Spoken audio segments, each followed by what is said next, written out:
Bem, pessoal, como eu já havia falado na outra aula, eu sou mais novo professor de vocês de História, tá? Eu vou estar tentando intermediar a aula de vocês.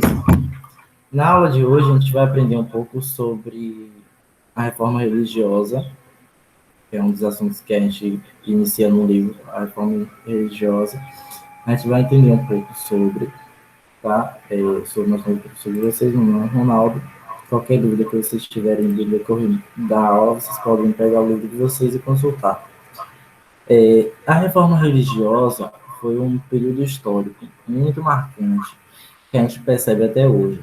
Então, tudo que for falar aqui nessa aula, vocês podem perceber quais são os fatores que isso gerou hoje, na sociedade de hoje, nas religiões que a gente entende hoje como cristãs. A gente vai aprender um pouco sobre o contexto, a lei da aquisição, Lutero, os Anabatistas, Calvino e algumas considerações finais para a gente perceber essa parte de reforma religiosa como se dá nos dias de hoje, tá? O contexto histórico. Lá no fim da Idade Média, a Igreja Católica ela já enfrentava uma crise interna. Algumas pessoas já estavam repensando se realmente tem que ficar na igreja para ser salvo, para Deus aceitar, ou se pode encarar a Bíblia de uma outra forma. Então, a principal forma de revolucionar a religião é perceber se a Bíblia não pode ser encarada de uma outra perspectiva, de uma outra forma, de uma outra visão. Nessa outra visão, as pessoas que estavam pensando daquela forma se afastaram da igreja por conta da fé cristã. Elas partiram pelo pressuposto de que estavam se distanciando dos dogmas da igreja, por exemplo, a fé cristã, a abnegação, a humildade, filantropia, e estava se juntando com a questão do luxo, do poder, da política. Quanto mais político, quanto mais econômico, no sentido, quanto mais rico e quanto mais político, melhor. Então, as pessoas que estavam realmente participando da igreja de uma forma assídua perceberam, será que essa é a forma que Deus quer? E aí juntaram uma comunidade que começaram a repensar os atos da igreja, fora outros assuntos que a gente vai ver mais pela frente. Também uma das coisas que levaram em xeque nessa parte foi o pecado da usura. Os dízimos já estavam abundantes. Dízimo vem da palavra 10, ou seja, 10% de tudo que você ganhar, a igreja tem que receber. Isso é bíblico. Porém, os dízimos estavam em preços absurdos, preço muito absurdo. Então tinha gente que tinha que entregar suas casas, tinha gente que tinha que entregar seu, sua fazenda, sua roça, suas plantações, todas tinham que ir para a igreja. Então isso estava gerando uma série de revoltas. A lei da Inquisição também foi uma das práticas muito densas, foi uma coisa muito polêmica na época. Isso levou ao contexto histórico de repensar se a igreja tem que estar no poder ou não. Como a gente já sabe, a igreja no passado ela tinha o segundo maior poder, atrás apenas do rei, o segundo maior poder da sociedade. Então, tinha que repensar se ela tinha que estar naquele status de poder por conta desses fatores que a gente percebeu. O princípio da reforma. Algumas coisas que levaram à reforma foi desejo de reformas e revoluções religiosas para retirar o poder que a igreja tinha em todo o mundo ocidental. Então, a igreja tinha todo o poder. Aqui a gente pode falar também no período colonial do Brasil, o período colonial, Portugal e Espanha já estavam dominando as terras das Américas, então, e Inglaterra também.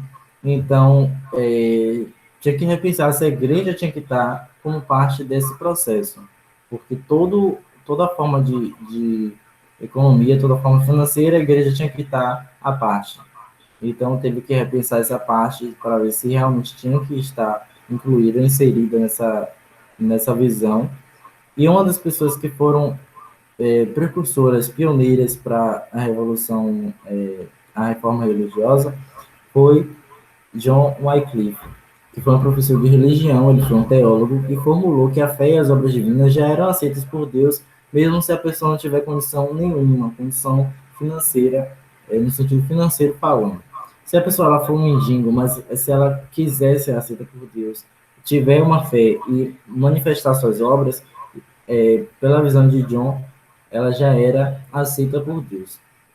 Isso não teve muito impacto, mas alguns teólogos da época dele já estavam começando a pensar e agir de acordo. Então, formularam uma série de postulados para entender como seria essa reforma. A lei da Inquisição, que foi uma prática muito, como eu já falei, né, muito polêmica. Até hoje a gente ouve falar de pessoas que foram queimadas vivas, de mulheres principalmente, porque assim, a igreja ela queimava, na maioria dessas vezes, mulheres que eram suspeitas de bruxaria, suspeitas de feitiçaria, mas também pessoas que viravam-se contra a igreja. Viravam-se contra a igreja e espalhavam que aquela coisa estava errada. Por exemplo, o dízimo. Se alguma pessoa chegasse na igreja e dissesse: eu estou achando esse dízimo muito alto, muito difícil de pagar, a igreja ia lá e fazia uma série de coisas chamadas de excomunhão, expulsava a pessoa da igreja e queimava viva, que estava indo de contra, dizendo a igreja, de contra as ordens de Deus. Então, o contexto histórico basicamente foi por conta disso. Ali da Inquisição, pessoas foram queimadas, até padres eram queimados, porque os padres também, além de praticar sua fé, eles praticavam já no intuito de repensar se aquilo teria que ser, como posso dizer, necessário ou não. Será que aquele dízimo seria necessário? E aí, quando ele não entregava a sua parte para a igreja, a sua parte para Roma, para o Vaticano, eles também eram queimados. Então, foi uma série de revoltas que surgiram por conta desses três fatores que a gente percebeu. Um desses rapazes que foram mortos foi Jan Hus. Ele viveu na Boêmia, que era um estado da atual Alemanha, na época se chamava Prússia. Ele morreu por conta de pregar contra o luxo e a corrupção da igreja. Ele pregava mesmo assiduamente que a igreja não estava a parte de Deus por conta do luxo, estava visando muito luxo. As igrejas estavam muito sendo luxuosas, tinha ouro, tinha prata, diamante, e ele estava repensando se realmente Deus quer isso, se realmente Deus precisa dessas coisas. E aí, quando ele pregou sobre isso, ele morreu por conta da sua parte. Mas assim, quando uma pessoa naquela época morria por conta da sua pregação, isso surgia vários seguidores. Isso era uma forma de dizer, poxa, ele estava certo, então a gente vai apoiá-lo. Morreu certo, morreu porque estava certo. Então aí muitas pessoas foram seguindo essas pessoas que eu já falei, como John Wycliffe e Jan Hus. A reforma luterana chegou uma época em que precisava de uma pessoa para liderar toda essa reforma, para reformular e dizer assim, pronto, a gente começou uma reforma. Uma dessas pessoas foi Martinho Lutero, que foi um monge. Ele nasceu entre o século XV e XVI na Alemanha, que na época fazia parte do Sacro Império Romano Germânico. Ou seja, a Roma ainda era o centro do poder, a Roma era uma potência mundial e liderava também a Alemanha. Um dos fatores que Lutero criticava era a bula do Papa Leão.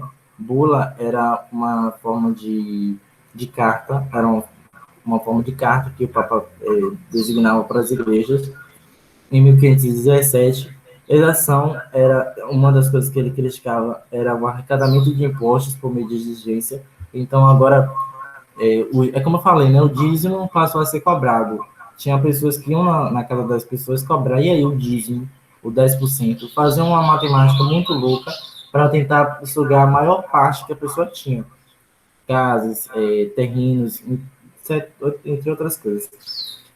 E também, uma das coisas que ele criticava era as pessoas em si não poderiam ter sua propriedade. Por exemplo, se uma pessoa quisesse abrir um armarinho, aquele armarinho não era da pessoa, era da igreja. Se ela quisesse abrir um mercadinho assim de comunidade, não era da pessoa, era da igreja. Então, uma das coisas que ele criticou era isso. As pessoas não tinham que ter propriedade porque a igreja alegava ser usura, mas tomava e fazia a propriedade dela. Nisso, Carlos V, imperador do Sacro Império, convocou uma dieta. A dieta é uma assembleia, uma reunião para julgar Lutero. Lutero começou, nesse julgamento, ele foi excomungado da igreja, ele foi afastado da igreja, não poderia ter mais participação em nada, mas ele começou a produzir a tradução da Bíblia para o alemão, porque até então era em latim. Só quem conhecia o latim conhecia a Bíblia.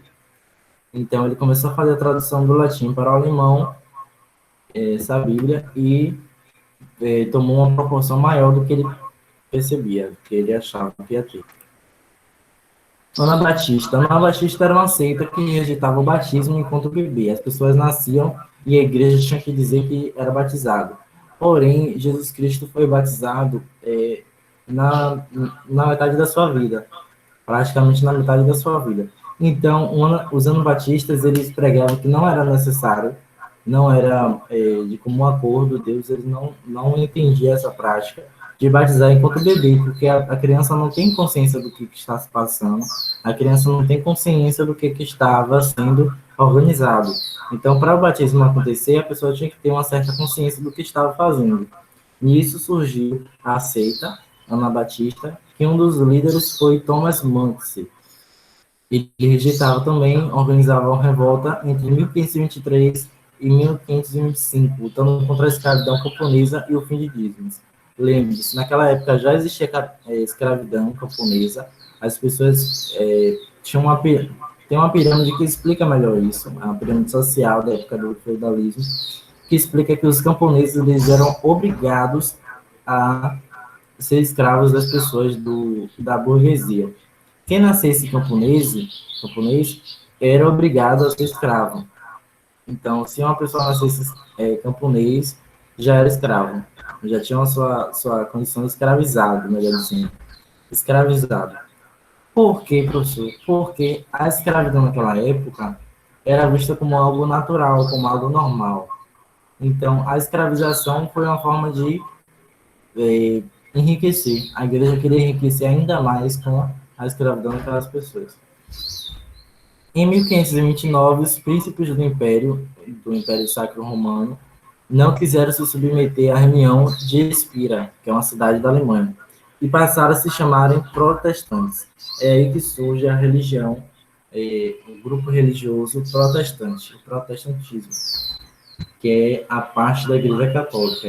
Eles protestam contra as dogmas da Igreja Católica. Entre vários outros, foram se formulando, lendo a Bíblia, depois da tradução de Lutero, foram lendo que realmente algumas práticas estavam sendo erradas, que algumas práticas da Igreja Católica estavam erradas na visão deles, e aí formularam uma outra religião.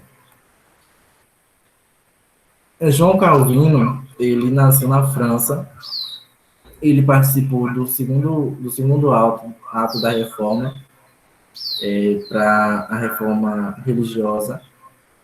João Calvino agora ele entende que ele também tem participação, então o segundo ato começa agora. Lutero ele formulou as bases da reforma e João Calvino impulsionou. É como se ele engajasse ainda mais esse termo lá na Europa, reforma religiosa. E ele passou a defender as ideias de Lutero, mas por ser perseguido, ele foi para a Suíça, ele nasceu na França, foi para a Suíça, e lá ele se tornou líder político e religioso. Veja que a política também estava no seu pensamento. Todas as pessoas que naquela época formulavam uma reforma religiosa necessariamente se tornavam político por conta das condições financeiras. Então, político não é só partido, não é só algo partidário, mas também por conta do financeiro. Ele queria também administrar a parte financeira daquela população. Então, isso foi crucial, porque ele também pregava contra o jogo do bicho, a usura, o luxo exacerbado, dança e o teatro, ele achava que eram coisas que não eram bíblicas, a avareza, que é aquela mesquinharia, aquela forma de ter tudo para si, só que ele manteve o batismo e a Eucaristia, que eram práticas religiosas da Igreja Católica. Então, até aqui, o segundo ponto da reforma foi tida como foi impulsionado por João Calvino. Lutero, ele não se tornou líder político por ser monge, ele tinha seus dogmas, ele não se tornou um líder político assim, de uma forma é, explícita, mas João Calvino, sim, ele queria fazer uma reforma para justamente ser político, então ele se tornou um líder político religioso da igreja que ele estava formulando, e isso atraiu uma série de pessoas e também uma série de coisas contra a igreja. A igreja também declarou que ele não seria aceito. O que a gente percebe? Hoje, a maioria dos grupos religiosos cristãos, eles se baseiam em dogmas trazidos pelo protestantismo de Lutero e João Calvino. O que eu quero dizer? As igrejas evangélicas, em sua maioria, elas detêm o título de protestantismo por conta de se abster, lá no seu início, de se abster das práticas da igreja católica. Então, naquela época, se a pessoa não fosse católica, ela teria que ser assim, evangélica. As igrejas evangélicas, elas entravam nesse poder, nesse patamar por conta disso.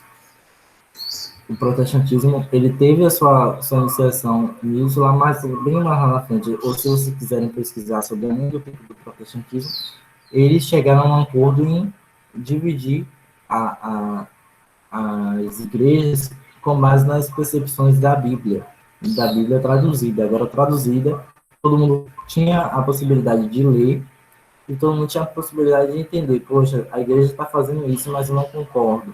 Aí eu vou e busco outra que concorde com o que a Bíblia está fazendo, ou então com as práticas que eu quero que a igreja esteja fazendo. E as reformas foram importantes para retirar o poder político que a Igreja Católica fazia. Ela queimava as pessoas, a Igreja Católica naquela época tinha uma forma de dízimo muito exacerbada, então isso foi um estupim para que a reforma religiosa se acontecesse.